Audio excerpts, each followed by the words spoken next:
Hi, I would like to talk to you about how to structure a training program.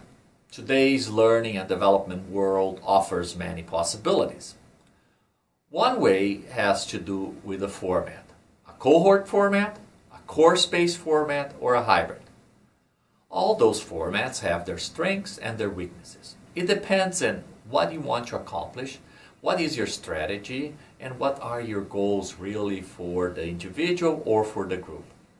This short video is designed to help you to decide what is the approach more suitable to you. The content presented here will help you to make that decision in how to structure this program. I would like to talk to you now about the learning formats. The first format is the course-based format. In this format, the course can be self-selected and self-paced. This is very appropriate for an individual, and it helps to develop their competencies and the skills that that individual needs. It is very practical for immediate individual growth, and it can focus on specific competencies demanded by your business or by the needs that that individual has. The second learning format is the cohort-based. The cohort-based format is when you get a group of individuals enrolled in the same program, meaning a same learning plan or in the same course as a group. You know, now the learners can benefit from interpersonal relationships. They can band together and take the course and complete some activities, some practice, some reflection. It also creates an efficient method for scheduling instructions and learning activities for a group. The group benefit of this is very rich in this case. Now that you have an idea about the learning formats, let's talk a little bit about the course-based. It really helps to meet individual needs. It is self-paced and self-elected. So individuals also can benefit for not having personality issues or conflicts that could happen in a group. And it's better for enabling prior learning and prior knowledge. It is more flexible because it's one individual and his pace. On the other hand, the course-based format has some weaknesses because it does not take the benefit from the social and the group learning. It also may take more time in administration because each individual needs instructor time and all the requirements that could be done in a group. It reduces a peer motivation because you don't have that support from your colleagues. It is also important to think that the collective knowledge of your organization is not built in such a strong way because each individual is processing the course in an individual basis. Let's talk about the cohort-based format a little bit more. In this format, people learn together, and usually that's better. It encourages progress. It builds a sense of community and belonging. It also reduces the administration and instructor time, and it creates that shared understanding. On the other side, there are some weaknesses with the cohort, and that is it could be difficult to address individual needs. Also, individuals that are passive or dominant may compromise the group dynamics. Power struggles may occur, and individuals with a mismatch in intellectual part or in the experience part may create also a difficulty for the group. It is important to think that a group format needs to be worked on. Cohorts are created, they are not just born. So you need to put some effort in that. So the group may be varied and change depend on your company strategy or what goals you are pursuing. Most cohorts share similar interests. You could have a cohort, for example, in the produce department, and when you use the online courses, to support this cohort and give the sequence of discussion, you can also blend on the job activities, or you can have group discussions or reflections.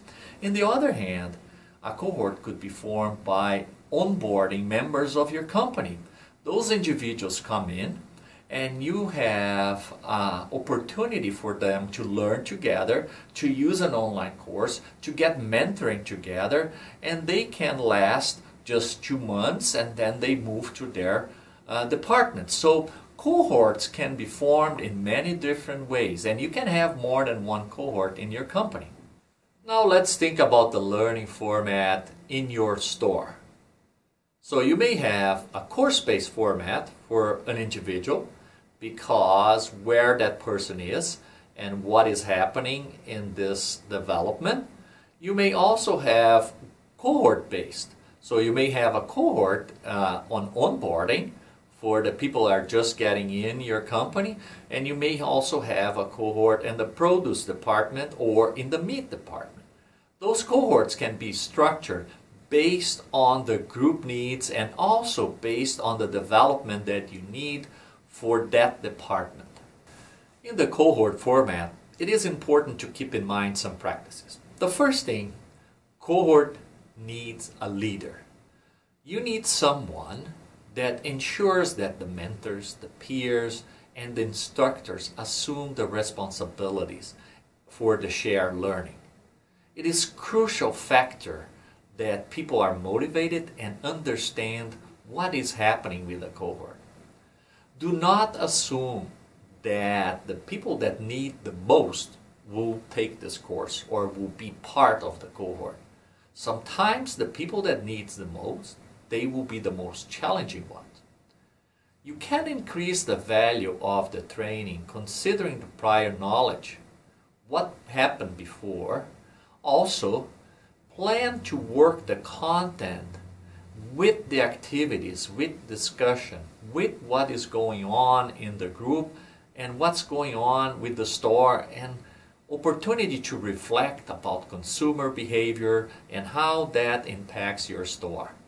It's a good time also to think about where will that cohort meet, what is the equipment and policies around their cohort meeting.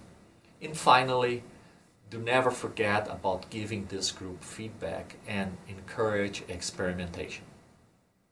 In the cohort format, the context is key, and I mean the holding environment for a group.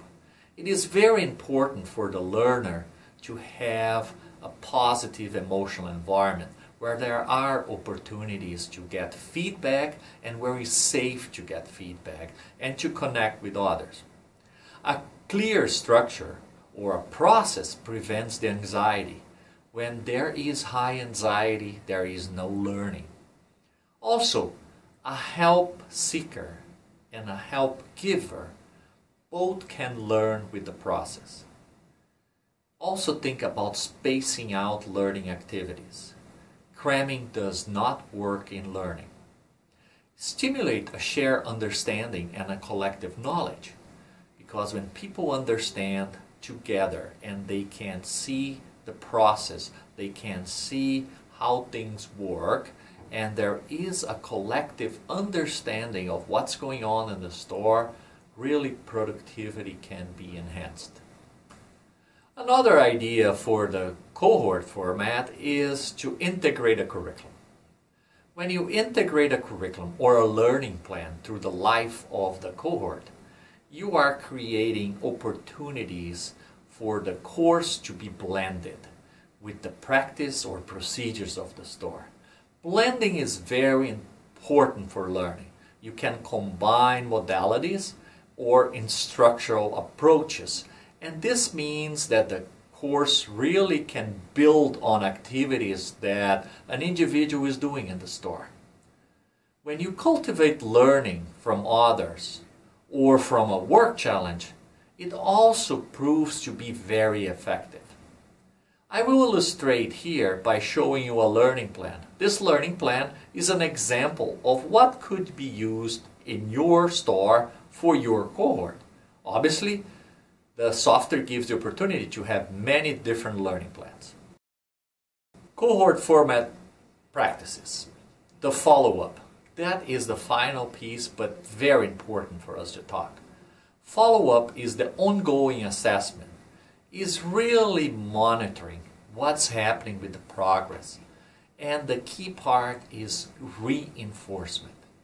Really with questions, with noticing and recognizing the new behaviors or the skills or the lack of it.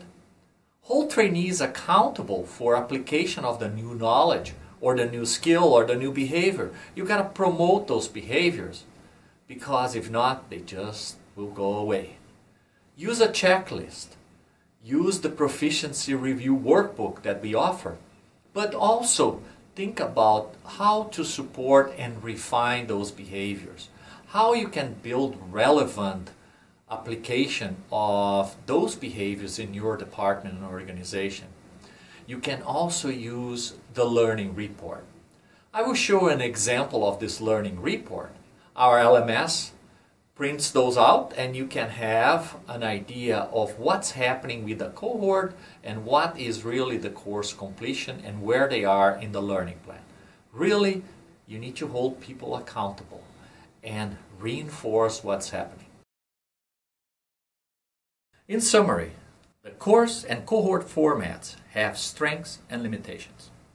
The key is to understand your student needs, store culture and strategy, and align the formats to produce the learning experience your organization's success demands.